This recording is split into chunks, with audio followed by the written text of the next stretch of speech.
एक बार फिर से आप सभी का स्वागत है द बेसिक कॉन्सेप्ट क्लासेस के बड़कागांव ब्रांच पे, जहां हम लोग जो है अभी लगातार फिजिक्स का एक चैप्टर है प्रकाश के परावर्तन के बारे में बात हो रहा है। और आज जो है प्रकाश के परावर्तन चैप्टर का लास्ट दिन है और 2-3 टॉपिक हम लोग पढ़ेंगे और इस चैप्टर को एंड करेंगे। ठीक है, जैसा कि हम लोग जानते हैं कि प्रकाश के परावर्तन चैप्टर जो है, ठीक है, उसमें मेनली हम लोग दर्पण के बारे में पढ़ते हैं। ठीक है, दर्पण से रिलेटेड सारी जो चीज़ें हैं उसके बारे में अध्ययन करते हैं। ठीक है, तो सबसे पहला सवाल बनता है कि एक टॉपिक आता है दर्पण सूत्र। क्या आता है?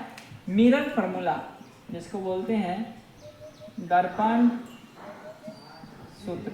ठीक है, और दूसरा जो टॉपिक आता है इसमें हम लोग पढ़ते हैं चिन्ह परिपाटी। क्या बोलते हैं? चिन्ह परिपाटी। ठीक है, इसको बोलते हैं मिरर फार्मूला बोलते हैं। और चिन्ह परिपाटी को जो है हम लोग बोलते हैं साइन कन्वेंशन। ठीक है, और लास्ट जो हम लोग टॉपिक पढ़ेंगे इसका नाम है आवर्धन। ठीक है, मैग्निफिकेशन इंग्लिश में बोलते हैं, मैग्निफिकेशन। तो ये 3 टॉपिक पढ़ेंगे जो दर्पण से रिलेटेड है और ये चैप्टर क्या हो जाएगा, खत्म हो जाएगा। तो सबसे पहले बात कर लेते हैं दर्पण सूत्र के बारे में। ठीक है, तो दर्पण सूत्र जो होता है एक्चुअली में दर्पण से ही निकलता है। जैसे हम लोग अगर मान लें कि एक अवतल दर्पण है, क्या है? अवतल दर्पण है। उस अवतल दर्पण पे जो है एक प्रधान अक्ष है। क्या है? प्रधान अक्ष है। और उस प्रधान अक्ष पे कोई वस्तु रखा गया है। क्या रखा गया है? वस्तु रखा गया है। तो प्रधान अक्ष पे जो वस्तु रखा गया है, मान लीजिए फोकस है, क्या है? वक्रता केंद्र है। तो ये ध्रुव है। क्या है? ध्रुव है। तो कहने का मतलब है कि दर्पण सूत्र जो होता है वह 3 चीज से रिलेटेड है। पहला, वस्तु दूरी। तो वस्तु दूरी कहने का मतलब है कि ध्रुव से वस्तु के बीच की दूरी को बोलते हैं वस्तु दूरी। क्या बोलते हैं? वस्तु दूरी। इस वस्तु दूरी को u से दिखाते हैं। किससे दिखाते हैं? u से। ठीक है, दूसरा होता है क्या? प्रतिबिंब दूरी। अगर मान लीजिए इस वस्तु को यहाँ रखा गया है और इसका प्रतिबिंब बन रहा है, इसका क्या बन रहा है? प्रतिबिंब बन रहा है।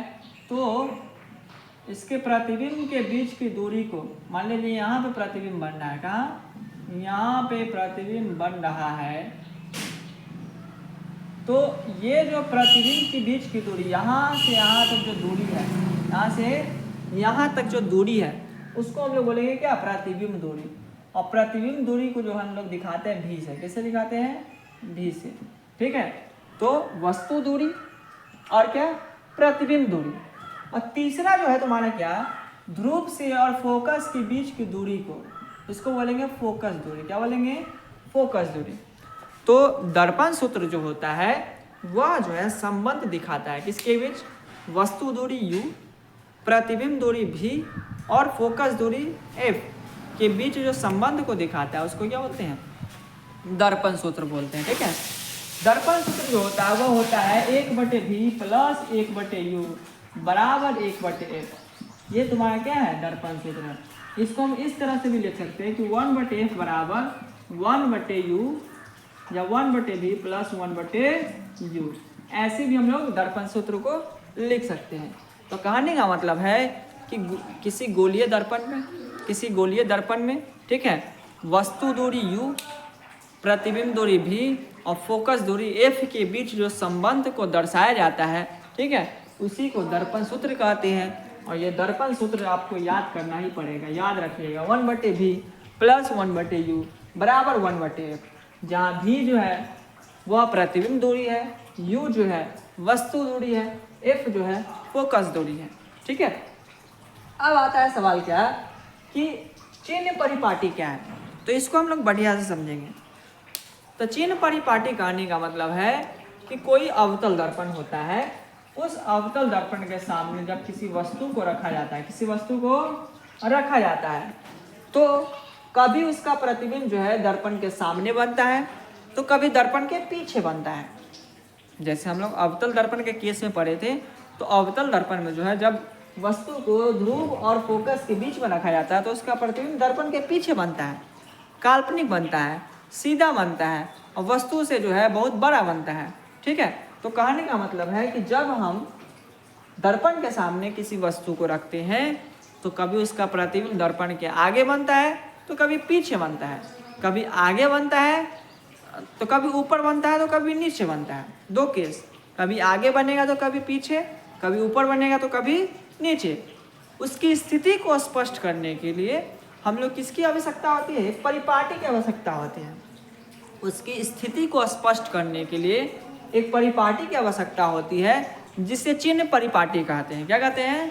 चिन्ह परिपाटी कहते हैं। ठीक है, तो एक बार फिर सुनिएगा कि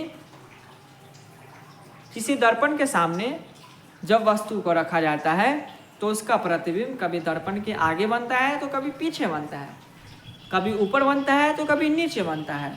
उसकी स्थिति को स्पष्ट करने के लिए हम एक परिपाटी की आवश्यकता होती है जिसे चिन्ह परिपाटी कहते हैं। ठीक है, यह चिन्ह परिपाटी जो है एक तरह से एक कार्तीय तल की तरह काम करता है। किसकी तरह? कार्तीय तल की तरह काम करता है, जिसका जो मिड पॉइंट होता है, जैसे मिड पॉइंट ये ध्रुव हो गया, क्या हो गया?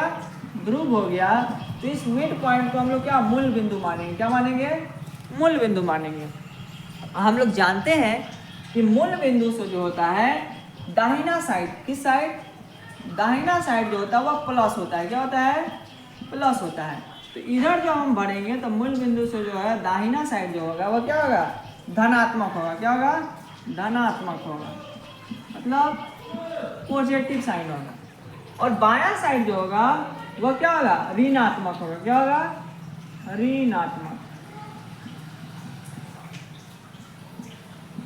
मतलब निगेटिव साइन। मतलब अगर दर्पण के ध्रुव से अगर किसी वस्तु को मापा जाएगा तो अगर इस दिशा में माप रहे हैं तो क्या आ जाएगा? ऋणात्मक। इस दिशा में माप रहे हैं तो क्या आ जाएगा? धनात्मक। अगर प्रतिबिंब का वस्तु इधर रखा गया है तो हमेशा जो होता है दर्पण के सामने जो होता है वह वस्तु दूरी जो होता है वह ऋणात्मक होता है। क्या होता है? ऋणात्मक। तो इस साइड क्या होगा? ऋणात्मक हो जाएगा। तो हमेशा जो है चिन्ह परिपाटी में ध्रुव को मूल बिंदु मानकर मापा जाता है। क्या मानकर? मूल बिंदु मानकर। अब इसके ऊपर अगर जाएगा, ऊपर, तो ये क्या आएगा? धनात्मक आएगा। क्या आएगा?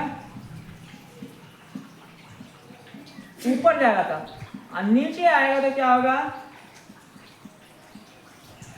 ऋणात्मक होगा। तो कहने का मतलब है कि चाहे इस केस में हो, इधर भी इसी केस में वही होगा। ऊपर होगा तो धनात्मक, नीचे होगा तो ऋणात्मक। दाहिना साइड धनात्मक, बायां साइड ऋणात्मक। ठीक है, तो कहने का मतलब है कि जब किसी वस्तु के सामने, ठीक है, किसी दर्पण के सामने किसी वस्तु को रखा जाता है तो उसका प्रतिबिंब कभी आगे बनता है तो कभी पीछे बनता है, कभी ऊपर बनता है तो कभी नीचे बनता है। तो उसको हम लोग प्लस माइनस चिन्ह से जो है क्या किया जाता है? उसको जो स्थिति को स्पष्ट करते हैं। ठीक है, इसी के लिए एक परिपाटी की आवश्यकता होती है जिसे चिन्ह परिपाटी कहते हैं। चिन्ह परिपाटी के कुछ मुख्य बातें हैं। तो 5 मुख्य बातें हैं चिन्ह परिपाटी की। पहला मुख्य बात जो है चिन्ह परिपाटी का है कि चिन्ह परिपाटी में जो ध्रुव होता है उसको मूल बिंदु माना जाता है। क्या माना जाता है? मूल बिंदु माना जाता है। अब ध्रुव के जो दाहिने साइड होता है तो ध्रुव से दाहिने साइड की दूरियां जो होती है वह धनात्मक होती है। जैसे जैसे बढ़ेंगे दूरियां वैसे वैसे इसका मान, धनात्मक मान बढ़ेगा। ठीक है, मूल बिंदु से जो बाईं साइड जो दूरियां होती है वह ऋणात्मक होती है। मूल बिंदु से जो बाईं साइड दूरियां होती है वो क्या होती है? ऋणात्मक होती है। मूल बिंदु से जो है वह कह सकते हैं कि ऊपर जो दूरियां होती है मूल बिंदु से और क्या होती है? धनात्मक होती है।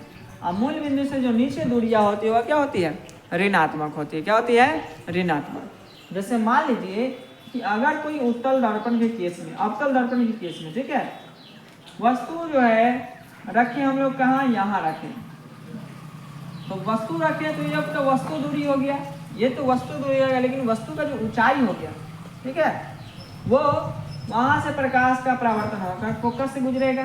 और तीसरा कहाँ? वक्रता केंद्र से गुजरेगा। तो ये प्रतिबिंब नीचे बन रहा है, तो नीचे बन रहा मतलब क्या होगा? निगेटिव होगा, ऋणात्मक होगा। क्या होगा? वस्तु जो है आगे है तो आगे मतलब बायां साइड है तो ये भी क्या होगा? ऋणात्मक होगा। इसके बीच का जो है क्या होगा? ऋणात्मक होगा, ऋणात्मक दूरी होगा। इसका भी क्या होगा? ऋणात्मक दूरी होगा। मतलब ये दोनों जो है आगे बन रहा है और नीचे बन रहा है, आगे बन रहा है क्या बन रहा है, नीचे बन रहा है, तो ये क्या होगा, ऋणात्मक होगा। लेकिन वही अगर अवतल दर्पण में जो है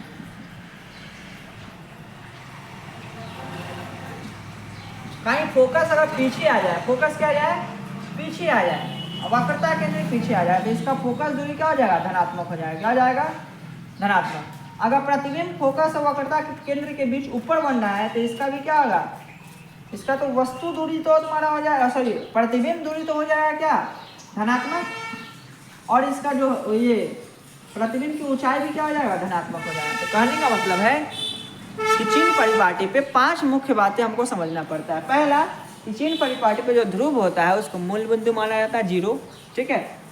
उसकी दाहिनी ओर जो होता है वह दूरियां क्या होती है, धनात्मक होती है। बाईं ओर जो दूरियां होती है वो ऋणात्मक होती है।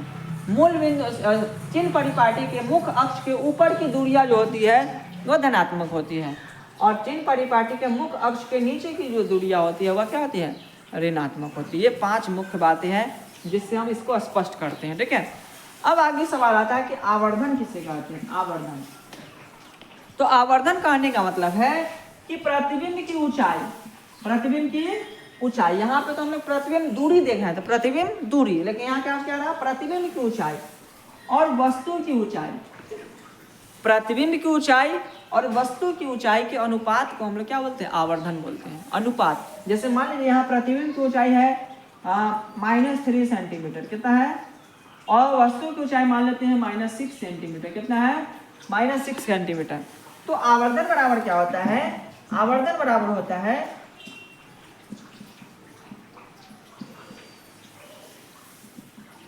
प्रतिबिंब की ऊंचाई